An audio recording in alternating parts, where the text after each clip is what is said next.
Estou aqui em Assis, na igreja de Santa Maria Maggiore.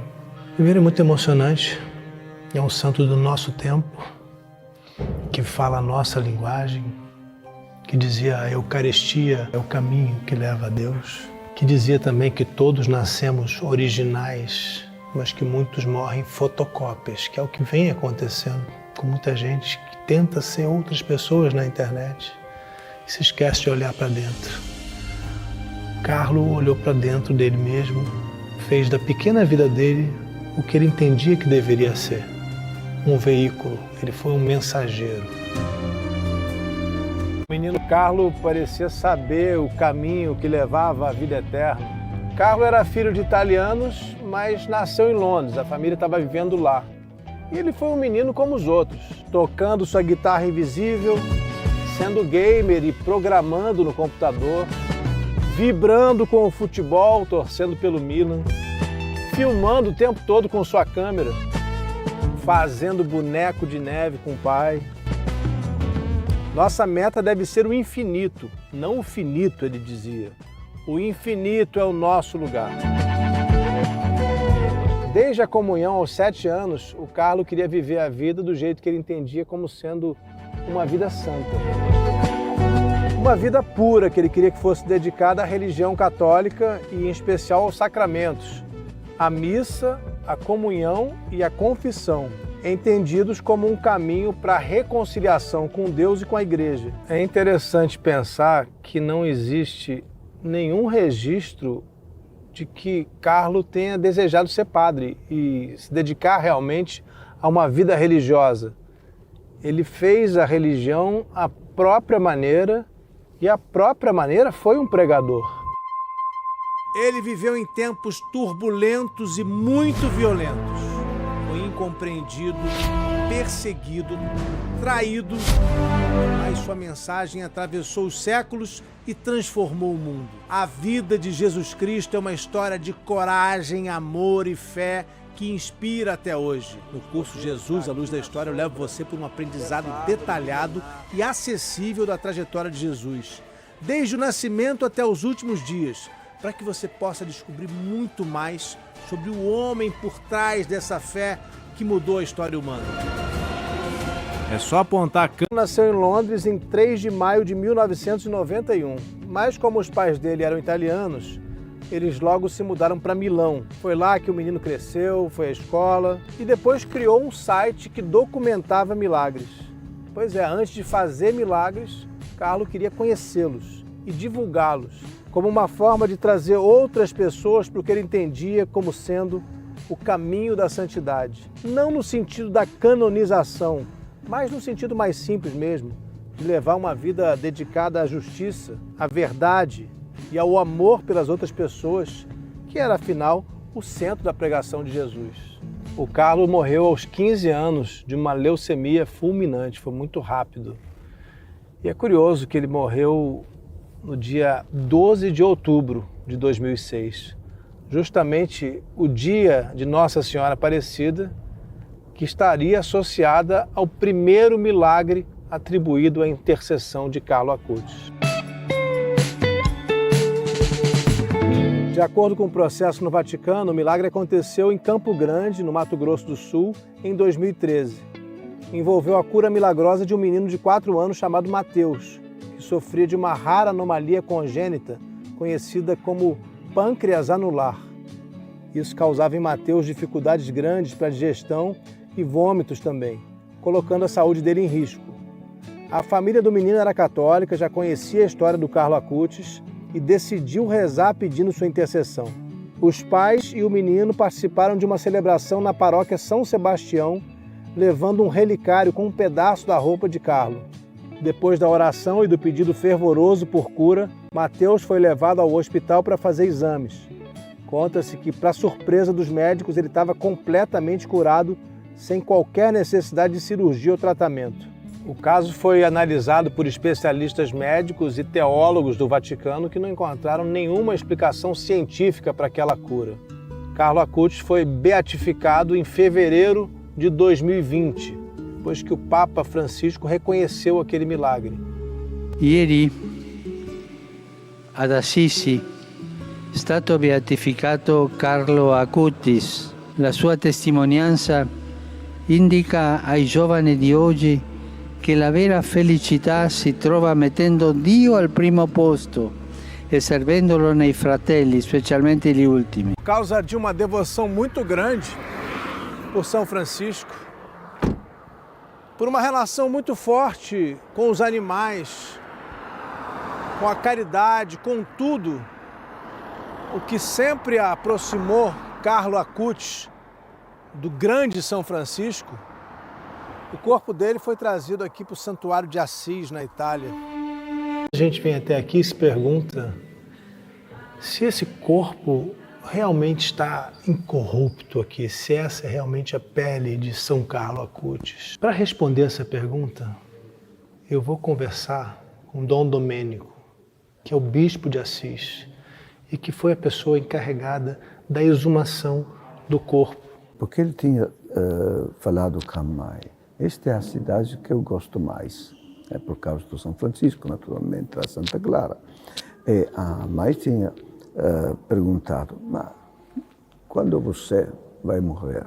Imaginava uma morte longe, não? Mais velha. Não?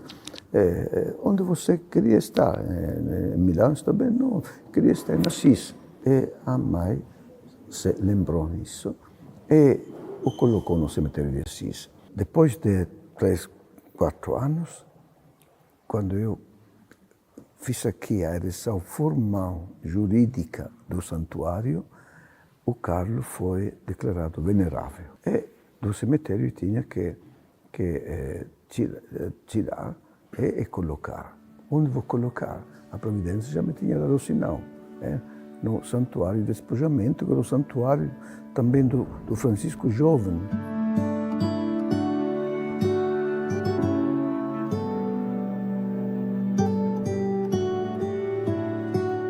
E se está explicando o Evangelho, o Carlo, de maneira tão simples, não é contra da modernidade, não é contra da beleza, não é contra da tecnologia. Não. O Evangelho é contra de nada, é contra só do pecado.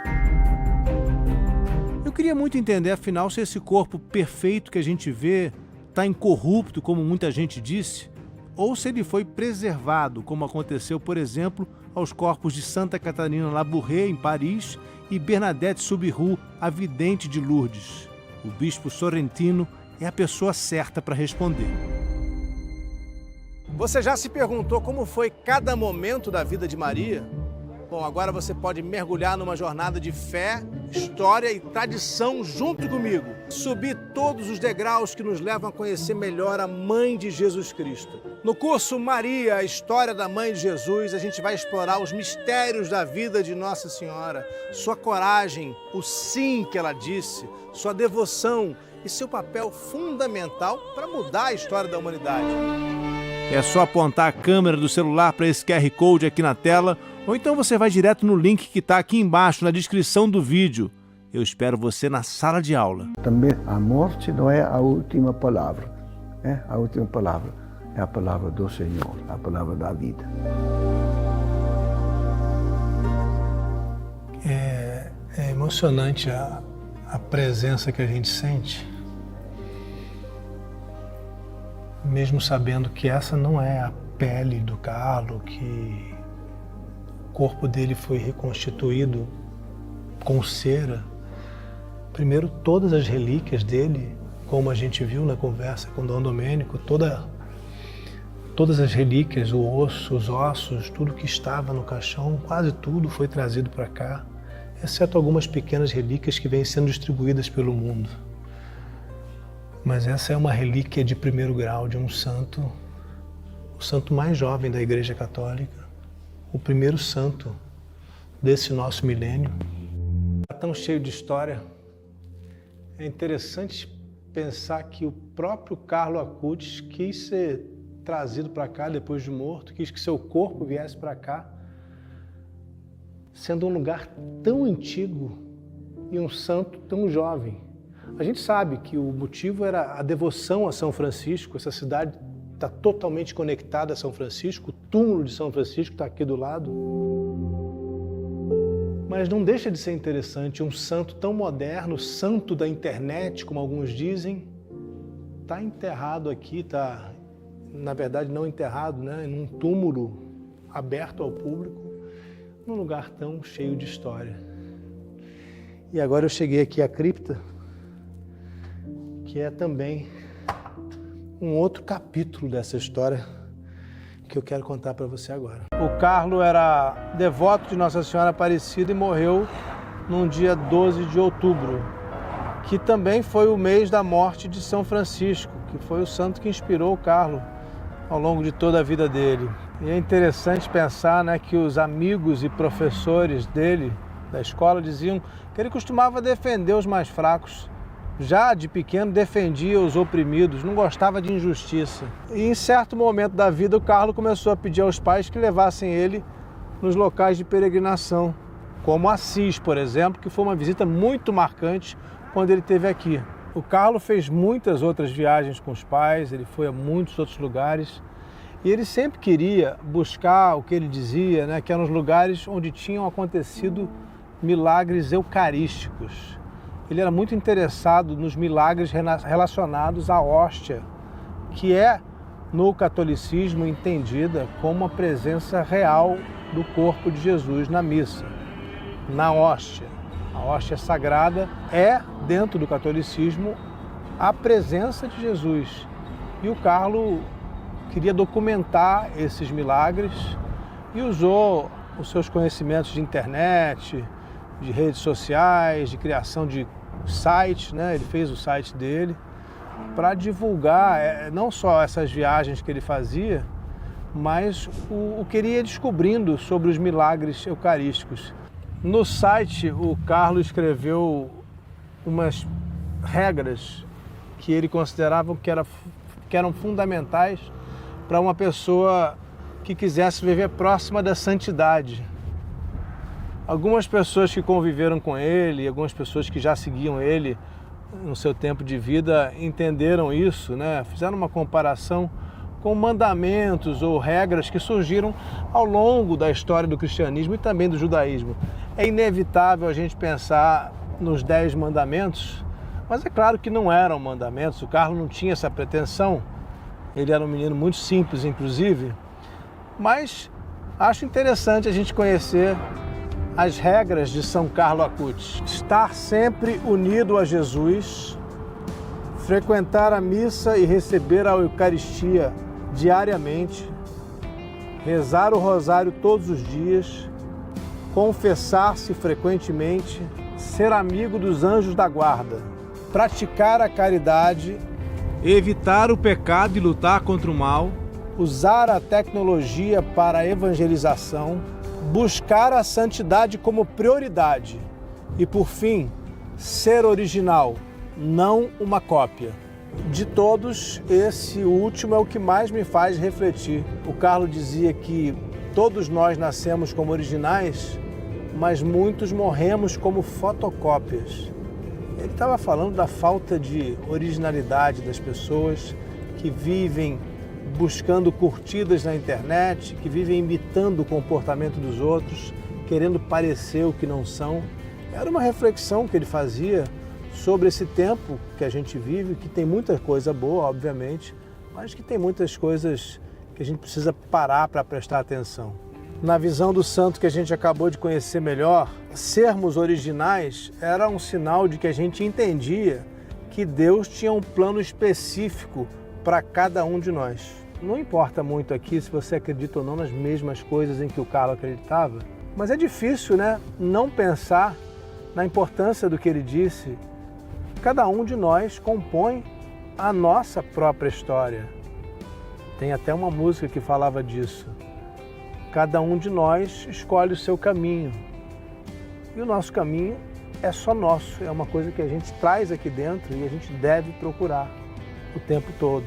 Nessa estrada que é a nossa vida, que às vezes leva para o céu ou às vezes leva só até a próxima cidade, como eu estou indo agora. A nossa jornada continua.